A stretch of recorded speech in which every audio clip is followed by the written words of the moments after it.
बताएंगे। पूनम जी, आपने बात सुनी होगी रतन बिश्नोई जी जो कह रहे हैं, वो एक सहज चिंता और सहज जिज्ञासा सभी की है कि अंग्रेजी लिख सकने वाला आदमी और समझ सकने वाला आदमी भी बोल सकने में आमतौर पर अपने आप को असहज पाता है, पहली बात। दूसरी बात, इस तरह के टीचर्स की भी अभी कमी होगी। और तीसरी और महत्वपूर्ण बात यह भी है कि अंग्रेजी स्कूलों में केवल भाषा ही नहीं, वहाँ का एक कल्चर ही अलग तरह का डेवलप हो जाता है। अगर उस कल्चर को आप सरकारी सिस्टम में कहीं डेवलप करना चाहें तो बहुत सारी परेशानियां, व्यवहारिक परेशानियां आपको पेश आती हैं। इन सारी चीज़ों के मद्देनज़र आपको क्या लगता है कि कितना चुनौती भरा ये टास्क होगा कि हम देर सबेर गांव देहात में हर आदमी को अंग्रेजी शिक्षा सरकारी तौर पर उपलब्ध करा सकें, अंग्रेजी मीडियम में सरकारी शिक्षा उपलब्ध करा सकें? पूनम जी।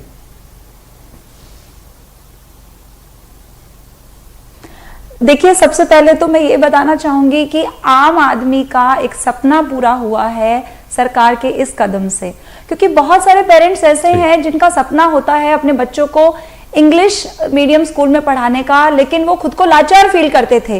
तो अगर आप अभी आज किसी आम आदमी से बात करेंगे तो वो खुद को सौभाग्यशाली समझते हैं कि अब वो भी अपने बच्चे को इंग्लिश मीडियम स्कूल में पढ़ा सकते हैं। और सबसे बड़ी बात, जहां तक लाचारी की बात रही, तो पूरा एटमॉस्फेयर, पूरा कल्चर हमारे स्कूल में ऐसा डेवलप करवाया जा रहा है। जो टीचर्स आ रहे हैं, पहले उनका इंटरव्यू लिया जाता है, उसके बाद इन इंग्लिश मीडियम स्कूल्स में वो टीचर पढ़ाने के योग्य होते हैं। और रही बात कल्चर की और स्पोकन इंग्लिश की, तो देखिए यहाँ भी बिल्कुल वैसा ही माहौल बनाया गया है कि बच्चे रूटीन में भी इंग्लिश में बात कर सके। स्पोकन इंग्लिश पे पूरा जोर दिया जा रहा है। और आप ये समझिए कि ये जो स्कूल्स हैं, school for people and school of the people, मैं ये कहूंगी कि बहुत सारे माँ बाप का सपना सच हुआ है सरकार के इस कदम से। और एक छोटा सा मैं आपको एग्जांपल दूंगी कि मेरे यहाँ जब एडमिशन प्रोसेस शुरू हुआ तो मात्र 70 सीटें थी, और उन 70 सीटों के लिए जो फॉर्म्स आए थे वो 2600 फॉर्म्स आए थे।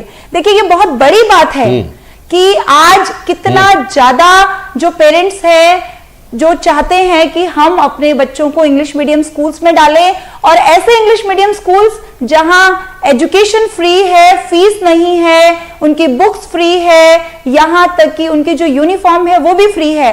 और सबसे बड़ी बात मैं एक और बताना चाहूंगी कि पहली बार ऐसा होगा कि प्री प्राइमरी एजुकेशन भी बच्चों को दी जाएगी इंग्लिश मीडियम स्कूल्स में। तो देखिए, ये बहुत बड़ी बात है। ठीक है, ठीक है, बिल्कुल बड़ी बात है। पूनम जी, आपने कहा कि 70 जो सीटें थी उनके लिए 2600 एप्लीकेशन आए। अब 2530 लोगों को तो उसमें निराश ही होना पड़ेगा। तो सवाल ये भी उठता है कि जो R.R. तिवारी साहब ने कहा कि 1985 में राजीव गांधी जी ने कैसे कंप्यूटर की बात कही थी, उस वक्त स्थिति ये थी कि सरकारी कर्मचारियों को रोना आता था कंप्यूटर देखकर। उनको समझ में नहीं आता था कंप्यूटर कैसे चलाएं, और नौकरी उनको बोझ लगने लग गई थी। उन स्थितियों को सामान्य होते होते और अब हर आदमी कंप्यूटर से फ्रेंडली हो गया है, कंप्यूटर पर ही काम करना पसंद करता है, वो स्थिति आते आते दशक लग गए। तो ये जो 70 और 2600 के बीच का गैप है, आपको लगता नहीं कि ये बहुत बड़ी चुनौती होगी सरकार के लिए भी वहां तक पहुंचना?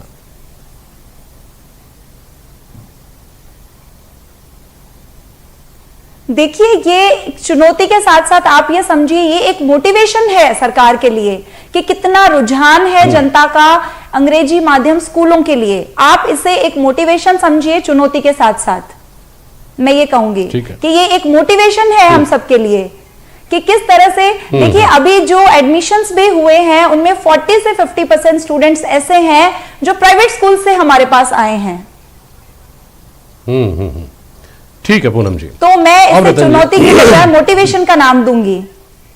ठीक है मैडम, उस तरफ चले जाते हैं। बहुत संक्षेप में बोलिएगा तीनों मित्र मेरे, जो हिंदी और अंग्रेजी को लेकर कहा जाता है, जो गैर हिंदी भाषी प्रदेश हैं जहां पर हिंदी को लेकर के थोड़ा सा रिजर्वेशन है, वो हिंदी को नहीं पास आने देना चाहते, उन्होंने अंग्रेजी को भी तो अपनाया। ऐसा नहीं है कि दक्षिणी जो हमारे प्रदेश हैं वहां पर काम उनकी भाषा में हो रहा है, कोर्ट कचहरी सारी चीजें तो अंग्रेजी में हो रही है ना। तो ये खामी कहाँ रह गई कि उन्होंने अंग्रेजी को तो अपना लिया, गले लगा लिया, लेकिन हिंदी से दूरी बना ली।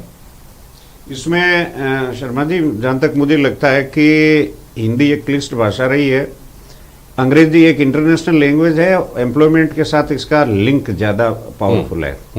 और अंग्रेजों का शासन अपने यहाँ रहा, बहुत सारी चीजें रही। हाँ जी। और कुछ ऐसी लिमिटेशंस भी रही प्रैक्टिकली कि हम लोग इसको आगे नहीं बढ़ा पाए।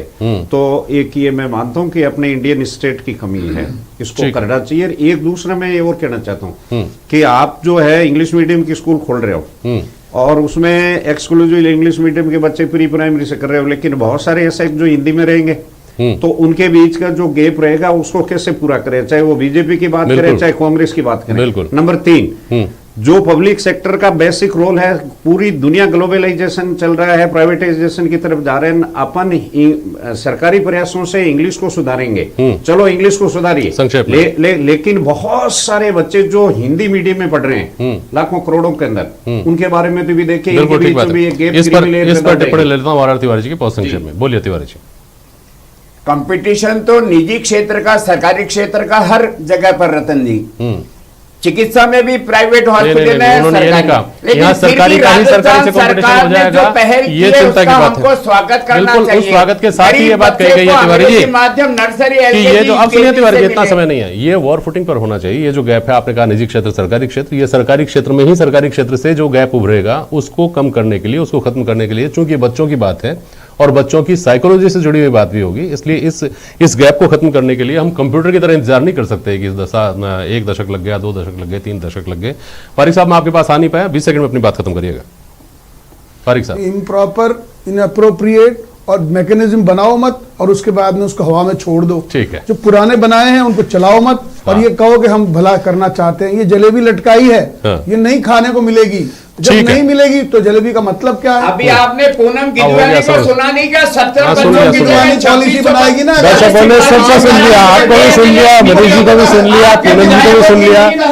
और आम आदमी समझदार है, आम नागरिक जो है समझदार है, अपना भला बुरा अच्छे से समझता है, कहाँ अच्छा है कहाँ बुरा है। बहुत शुक्रिया आप सभी का टाइम डिबेट में शामिल होने के लिए। आज के लिए बस इतना ही।